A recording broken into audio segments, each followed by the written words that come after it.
Rahim, in the name of Allah, the most beneficent, the most merciful. Assalamu alaikum, peace be with you. Excellencies, distinguished delegates, ladies and gentlemen, at the outset, let me once again thank the President of the General Assembly for joining the OIC in co-convening the first ever commemoration of the International Day to Combat Islamophobia. I also welcome you all to this historic event. The observance of this day serves to reinforce our shared commitment to raise awareness about the insidious phenomenon of Islamophobia and advance mutual respect and understanding and develop concrete measures to eradicate this menace. Excellencies, Islam is a religion of peace, tolerance, and pluralism. The Holy Prophet, peace be upon him, taught Muslims to treat everyone with dignity and respect, regardless of race, culture, gender, or religion. Yet unfounded phobia of Islam and its adherents is a sad reality of our times. This phenomenon is neither new nor an irrational bias held by a few, as so often portrayed. The challenge before us is much deeper and deeply rooted.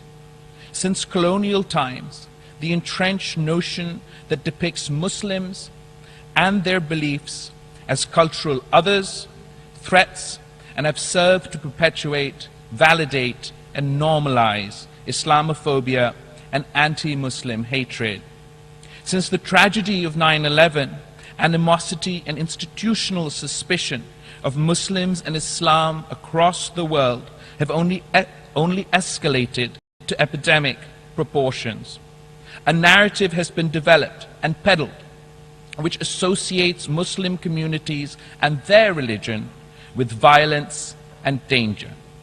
This Islamophobic narrative is not just confined to an extremist, marginal propaganda, but regrettably has found acceptance by sections of mainstream media, academia, policymakers, and state machinery. Islamophobia is therefore being constantly fueled by structural discrimination, xenophobia, and negative stereotyping of Muslims and their faith. Excellencies, the tragic events in Christchurch and several other atrocities are a grim reminder that the tide of Islamophobia is sweeping across the globe.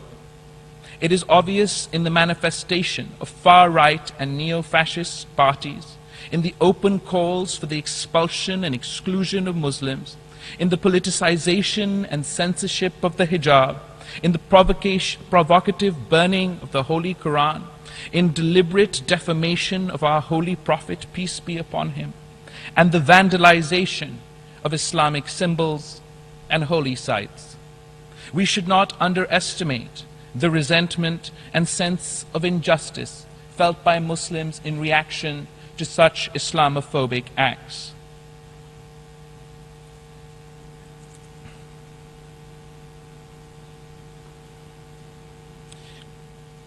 Their faith is a deeply personal issue for Muslims.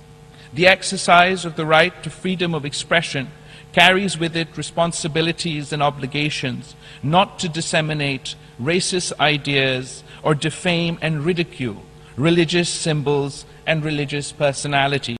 And despite protestations to the contrary, Islam and Muslims are routinely linked to terrorism. In some cases, the rhetoric of hate and incitement to violence is officially inspired. Repeated pogroms of Muslims have been instigated by officially sanctioned neo-fascist policies and ideologies with complete immunity. The policies and violent actions of those who deny the right of self-determination of Muslim peoples represents one of the worst forms, one of the worst manifestations of Islamophobia today. Islamophobia has been whipped up in cyberspace, Digital and social media platforms are being used pervasively and systematically to spread hatred against Muslims and incite violence. This has unfortunately been the situation even during the COVID pandemic, when a tsunami of anti-Muslim hatred and Islamophobic narratives surged on digital platforms. At times, it appears that those who manage these digital platforms are sympathetic to the extremist anti-Muslim groups and ideologies. Ladies and gentlemen, despite its pervasive and widely documented manifestations, Islamophobia remains under-acknowledged, poorly understood, and less effectively countered. The dangers of Islamophobia often gain international attention when a heinous act of violence and terrorism strikes innocent Muslims, while the daily silent drip of discrimination, hatred, and hostility against Muslims remains largely ignored and underreported. Therefore, our resolve to combat Islamophobia must translate into concrete and practical action. To that end, we urge the UN Secretary General to formulate an action plan in coordination with the Organization of Islamic Countries to halt and reverse Islamophobia. Such an action plan could include the appointment of a UN Special Envoy to combat Islamophobia, the adoption of international measures for the protection of holy sites, including the thousands of mosques and mausoleums which are presently under threat of destruction, the adoption of laws at the national and international level to outlaw hate speech, acts of vandalism of the Holy Quran, and discrimination and violence against Muslims and other communities, the provision of legal assistance and appropriate compensation to those subjected to Islamophobic acts, and the establishment of national and international judicial mechanisms and laws to hold those responsible for acts of Islamophobia accountable. Excellencies, unfortunately, the virus of Islamophobia is spreading faster than we have been able to react. Not even the greatest democracies are immune. We have witnessed democratic societies impose Muslim bans. So-called free societies allow for the desecration of holy texts and holy sites.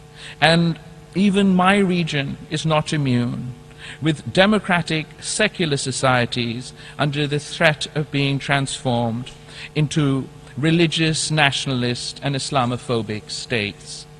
The declaration of the 15th of March is the International Day to Combat Islamophobia by the General Assembly, and today's high-level event is a demonstration of global solidarity, both known and unknown victims of Islamophobia.